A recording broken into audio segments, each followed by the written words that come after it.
Okay, our next speaker is Brigadier Dan Fortune. Brigadier Fortune grew up in Western Australia. He enlisted into the Australian Regular Army, into 6IR, and then into the Special Air Surface Regiment. He then went to the Royal Military College, Duntroon, in 1989.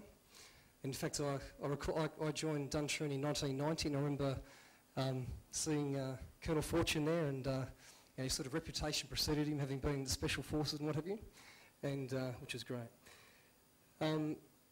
He was the officer commanding of an SAS squadron during the period 1997 to 2001, including deployment of security operation for the Sydney Olympics. In 2006, he assumed command of the Royal Military College, Duntroon.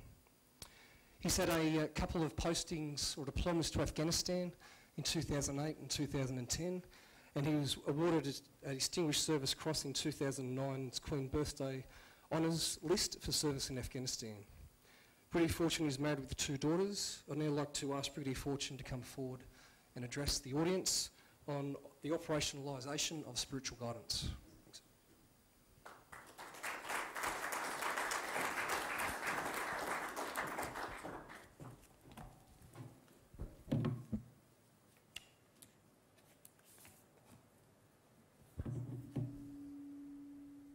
Thanks, James, and to CDF, Sir and Ms Hurley, and all the guests and distinguished speakers. Thanks for the opportunity to be invited to speak here today. To be honest, I'm really out of my comfort zone. It's the first time I've had the opportunity to speak publicly about my faith, and I really don't feel that I'm particularly qualified or bring any sort of deep theological knowledge to my address today. In many ways, I think I'm a novice, and really all I intend to talk about is my personal experience in my service and my journey in my spiritual growth and my faith. And I was going to say to the CDF that I'd certainly be more comfortable briefing him as I have done on sort of complex targeting operations than standing in front of a group of fellow believers and try and offer them some insights. So here we go. But in preparing for the task, I sought to line what I want to talk about with today's theme of spiritual boot camp, and what I think that the discipline and the fundamental core beliefs that the CDF's talked about that characterise these themes of boot camp and resilience, what they mean to us, and particularly to me. The title of my address, Operationalising Spiritual Guidance, has in some ways been overtaken a little bit by events. When James asked me to do this, I was deployed in Afghanistan for 12 months.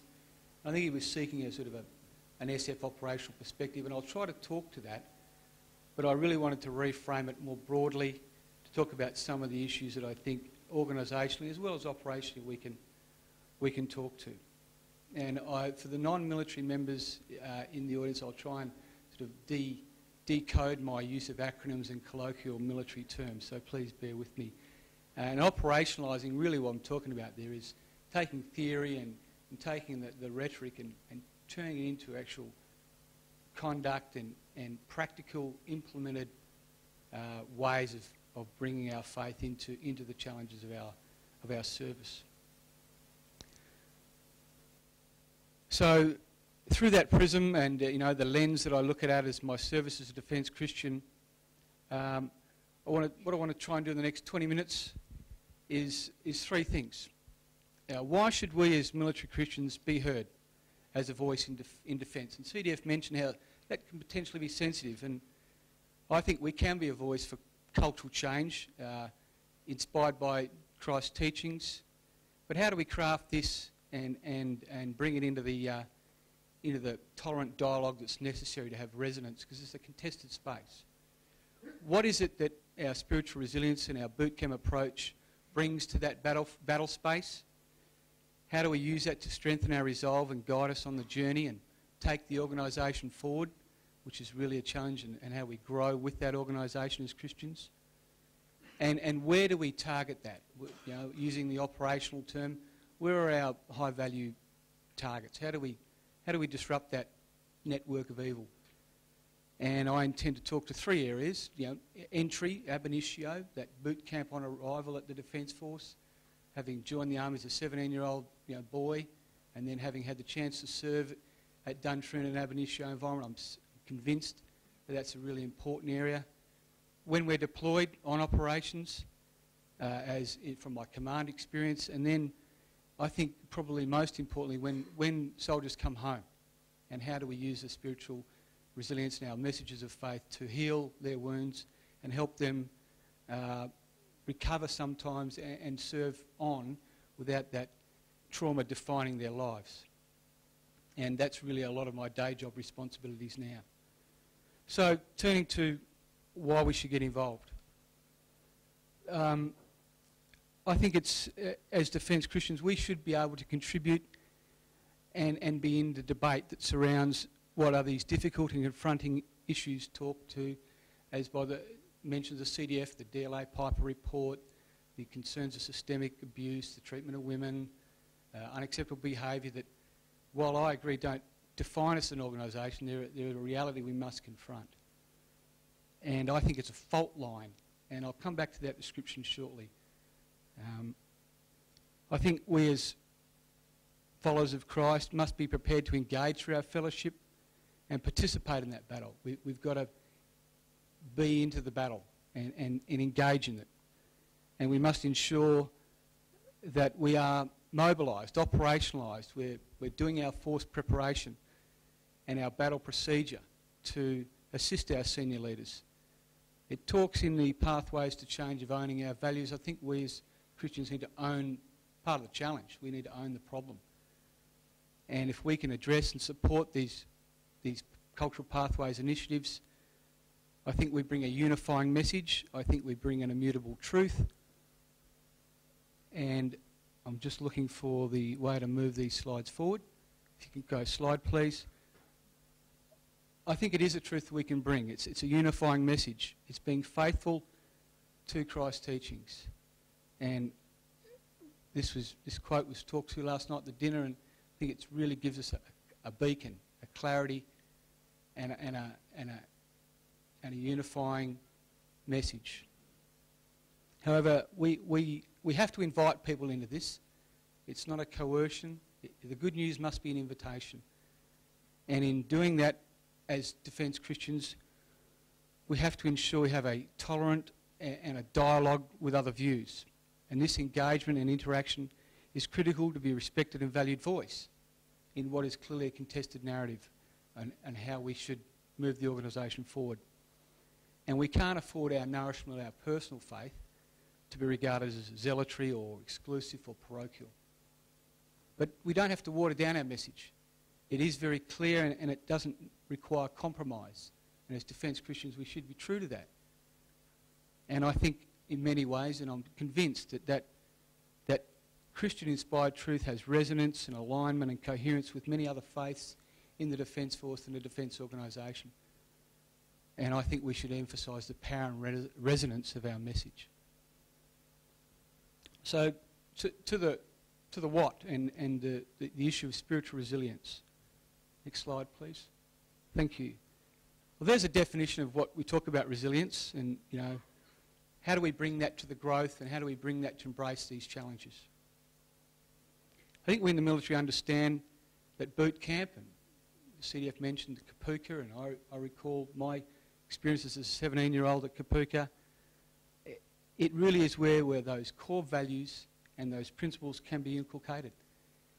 And it's also, the term boot camp talks about a transformational experience. And we look in society how it's regarded as the biggest loser, etc. It's a transformational behavioural process. And I think as Christians in our fellowship, we could do more to own that issue and challenge ourselves as what we need to do to lean into the struggle. Because it is a fight. It is a battle space. We need to vanquish evil and defeat the devil in that spiritual battle space. And I think as Christians we're empowered, and our faith is a source of strength and comfort. And that's not an earlier photo of Mick Mumford in his... But those of you who don't know, Horace Greenlee was editor of the New York Tribune, and at the time, a newspaper known for its high moral standards and quality of journalism. And I think that quote there really talks to the freedom and the power of our message and that we can talk to. But as the CDF said, we must acknowledge the challenge of the Defence Force, this fault line, as a negative and confront it. We can't afford to marginalise or deny the reality by excusing the actions that have characterised some of this behaviour as a few bad apples. It's a lot more than that. And importantly and thankfully, as the CDF mentioned, this sinful behaviour doesn't define the army I've served in for over 30 years, but my personal views on how we might understand and engage this battle are shaped by my current appointment and in Special Operations Command and in the way we're looking at this cultural issue. It's, I think, very insightfully described by my boss as this seam of fault line of weakness running through an organisation, or like a seam through a rock face, a fault line.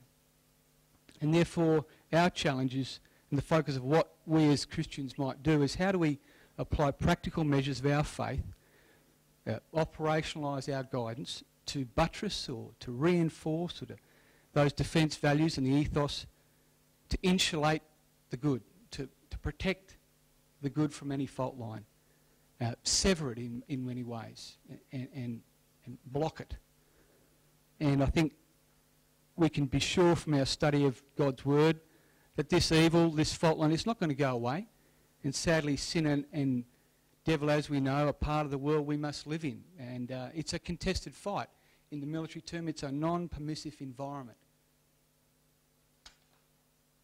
And I think this, next slide please, to me, this passage from Ephesians resonates in my mind, and I think talks directly to the spiritual battlefield and how we need to prepare ourselves and put on the armour and get the game face on and be into the fight. Because we must engage our collective faith, utilise, obey the teachings, enjoy the gifts of sacrifice and the salvation of forgiveness. Because as we're in this fight, we know it's not going to be easy. There'll be no quick wins, and we've got to keep learning and adjust and using an operational sense, have our learning loops, reset and re-engage. And there will be struggles and missteps along the way. But we're given biblical examples of how good news will sustain and nourish us into that fight. And as the Apostle Peter talks to in 13:9, we need to be strong in those broken places, heal and build strength into our struggle. And I think Peter gives us a really valuable example of the struggle, failure, repeated failure, and then through his faith and his experience, ultimate triumph and success. Next slide.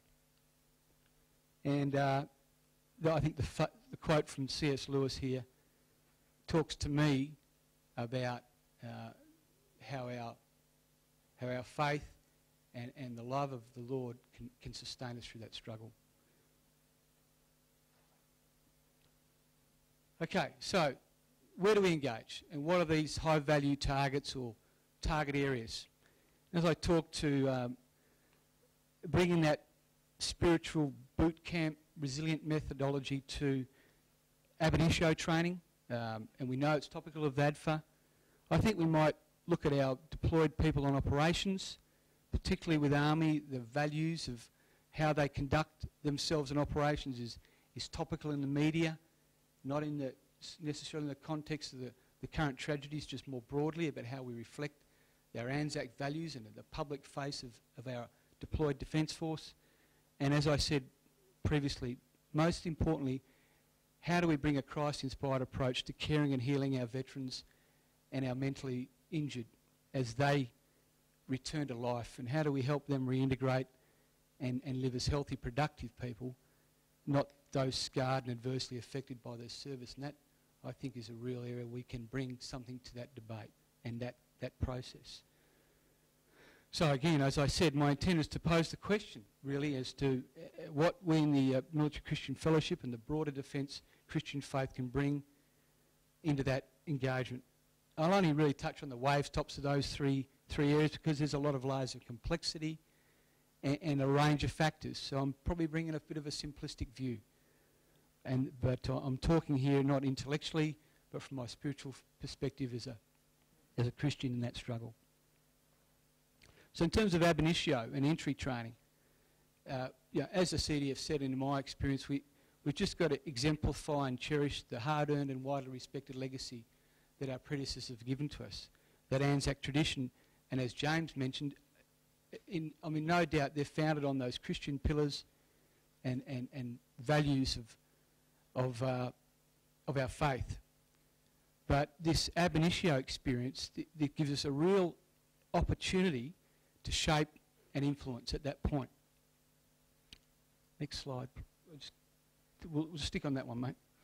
So to talk to a boot camp experience, CDF talked about loss of space and your personal space. And you've got to reflect on how we inculcate those values of moral courage, part of a team, and I think above all the integrity. The quote there talks to, I think how we set a role model standard for behaviour on arrival into the Defence Force. And in many ways I'm talking now in my experience not only as a young soldier and the great role models and the standards that were set by instructors, and I look back as a minor legally, as just a boy soldier, I always knew I was safe and I'd be treated fairly. And I look back, and that was a gift given to me by those staff. But they were stern, they were hard taskmasters, they were hard-nosed professionals. So there's not a watering down or a dumbing down of those professional standards to establish that environment. And I'm convinced as my time as CO that as the staff and the instructors and the platoon commanders at Kapooka, we really need to emphasise those values in the way the staff conduct themselves, Christian values, to inculcate that sense of fairness and trust and respect. And I think we talked to the gospel teachings that I talk about integrity. And integrity to me talks of wholeness, soundness, trustworthiness, and a moral quality that resonates. And the quote there from the Proverbs, I think it just gives you a sense of security and a confidence in your outlook. And I think also in ab initio we need to talk about the self-discipline and the capacity to resist temptation, to not be drawn into that aberrant behaviour, to have the moral courage to not follow the pack if the pack is heading in the wrong direction. Because they will be tempted, and there is that fault line. It's there. And I think, again, we talked to the apostles for inspiration and guidance and how we use our faith to build resilience and strength to reject that temptation. And I talked to James 1:12.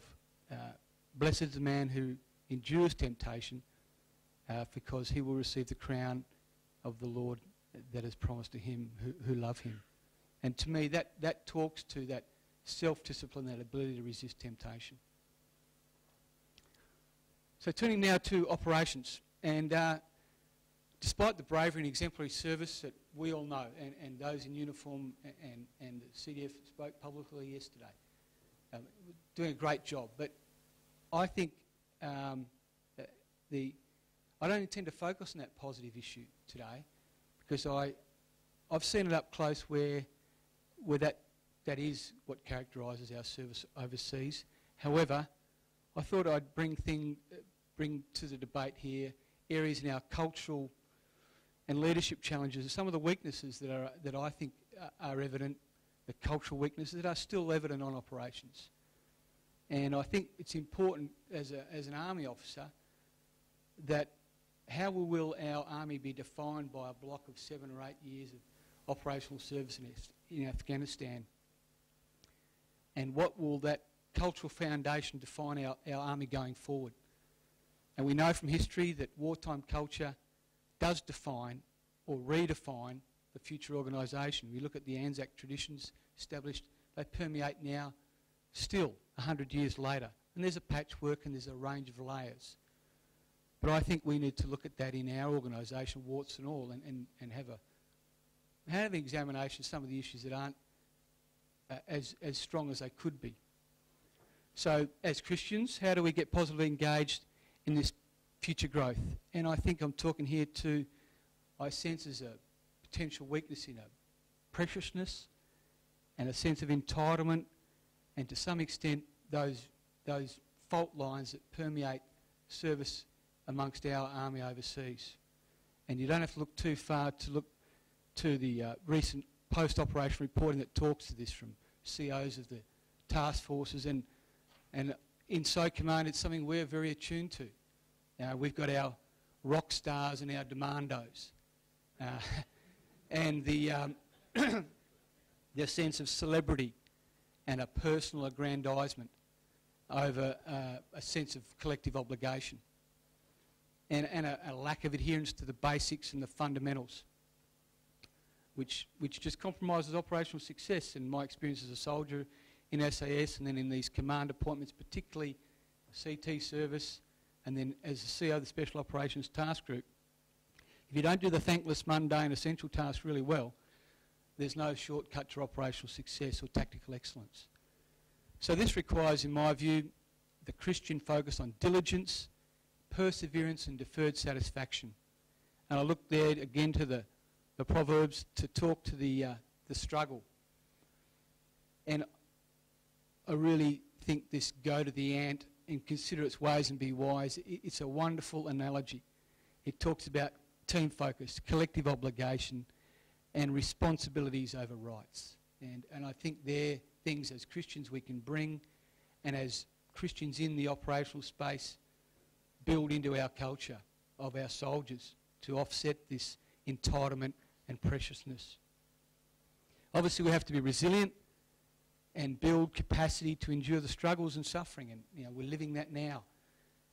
And in command, particularly on operations, that brings a particular resonance to me, putting men into harm's way and not having them come back. We talked to the CDF, General Jeffrey talked about writing letters, and I've had to write 4 letters to families and parents and wives of dead soldiers. And it's personally, obviously, a very confronting experience. And you need a reliable internal frame of reference and a belief and convictions to work through that. And you've got to stay in the fight.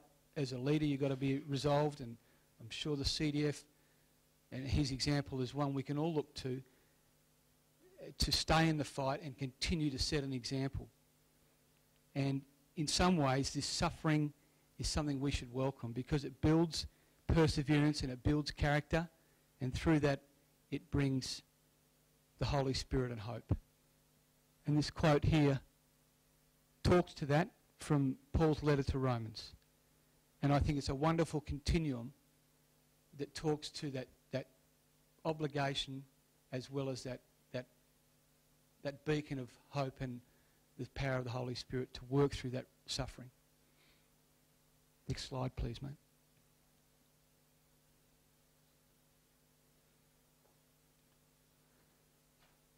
Because without that diligence and capacity to endure, we can't manage the combat and the loss of life that entails, and we can't generate the resolve to endure the struggle.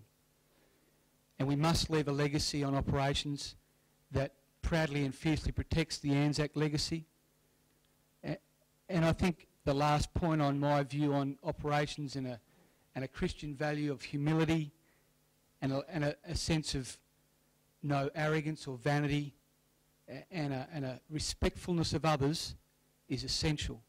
It doesn't mean we cower or retreat from our principles. And if we go to the next slide, please. Thank you.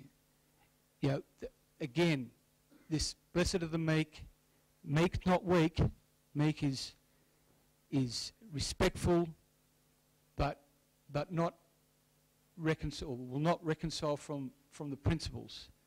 And I think the men and women in the Bible showed firm resolve, courage, conviction and strength.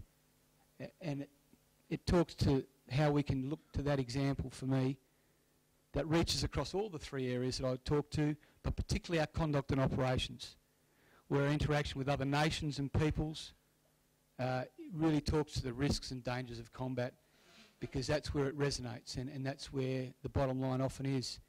If you don't have that character and that ability to be humble and demonstrate that, it can impact particularly and directly on risk and the threat of loss of life. So lastly, and the post-operational focus is one I spend a lot of my day job looking at, and I suggest that, and confident in asserting, and in Army there's simply, in defence, there's no higher organisational priority than support to our current ops, and the capacity to support and rehabilitate our people is critical to our value base and illustrates much about our culture.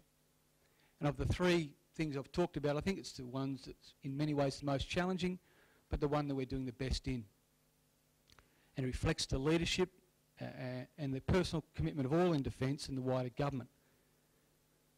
But my observations for how individuals respond to post-operational challenges, both physical and mental, can be attributed to their spiritual resilience. That's a statement of the obvious, perhaps. However, one we as military Christians should continue to illustrate and to elevate in the narrative around the increasing discussion and priority afforded to whole of person wellness and post-operational rehabilitation.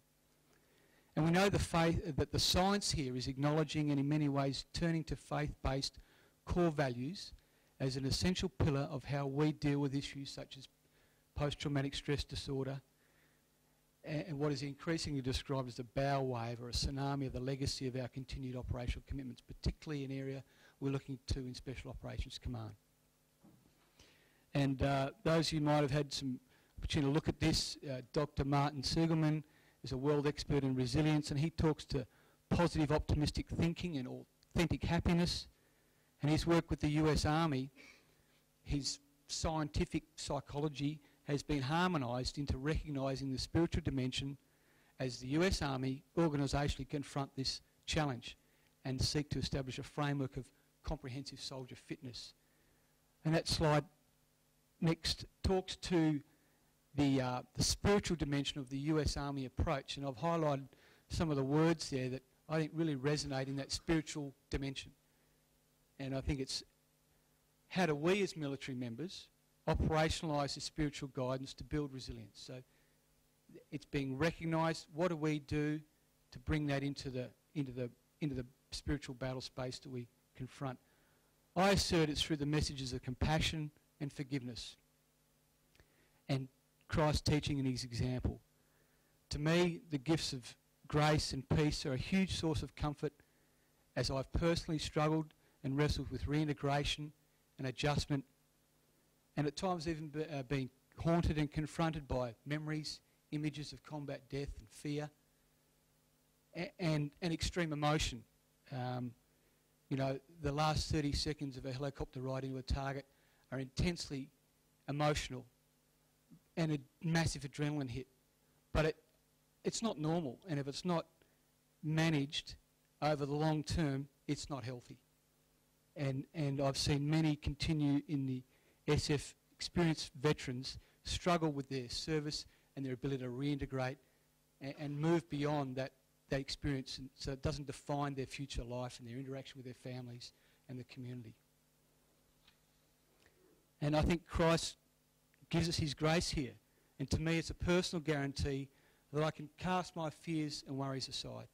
A sense of letting go and the release and the renewal, I think, is a very powerful message, consistent with and complementary to, in my personal view, a little simpler and more empowering, the science and the psychology of how we deal with mental trauma. And I turn to these quotes here that I think just really resonate to me personally, and I think have a powerful message that we as Christians can bring to how we look to care for and heal those veterans and take our organisation through this post-operational challenge. And I think it's in our fellowship, it's in our advice to our commanders, and importantly in our leadership and our service with our comrades, that we do well to echo and affirm these messages of peace and comfort through our inspiration and our reflection, because in many ways to me they're an antidote to the stress, the fears and the scars of war service, and they allow a healing and a healthy outlook as opposed to any legacy of despair or illness. So just to conclude, why I think we as military members of the MCF do bring to the defence and the affiliated community a respected, tolerant but unwatered down truth of what our Christ-inspired values are and how they can help the organisation move through its cultural change. I think resilience can be applied to give effect and operationalise in these cultural challenges. We can insulate to some extent defence from that fault line of weakness and abhorrent behaviour, and we need to get engaged. And through our prayer and our study and our fellowship, be in the fight and get our game face on and understand it's a non-permissive environment, but be engaged. And I think in the ways we can do that, the three areas, I think our faith brings an example of self-discipline and integrity in our entry training, particularly how our staff establish a supportive, respectful environment and how that will permeate through people's service. On operations, how we gain the trust and confidence of our soldiers, and we set a humble and diligent example so we can build on the legacy that have been laid down for us and demonstrate that we don't tolerate celebrity or entitlement because it compromises our operational actions, and we use our faith to show that. And finally, on return, we as Christians show compassion and the grace and the peace of God's message to heal the wounds and show a message of hope and faith. The last slide, please. And because we do provide, through our inspiration and our faith, a sense of the light or beacon that we can bring and we can be inspired by. So thank you again for the opportunity to speak. Hopefully I've posed some questions, and I look forward to discussion and maybe some further questions on that during the breaks. And thank you again for the time this morning.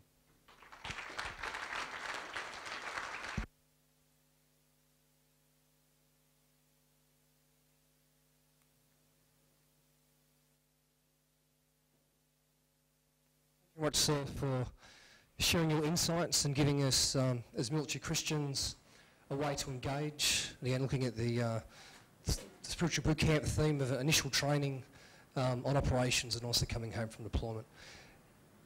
The way that I sort of see, for those who aren't aware, the Special Forces in the physical battle space are sort of our elite soldiers who go out and do the recce, and I sort of take it back to the spiritual battle space in terms of like our prayer warriors, prayer intercessors.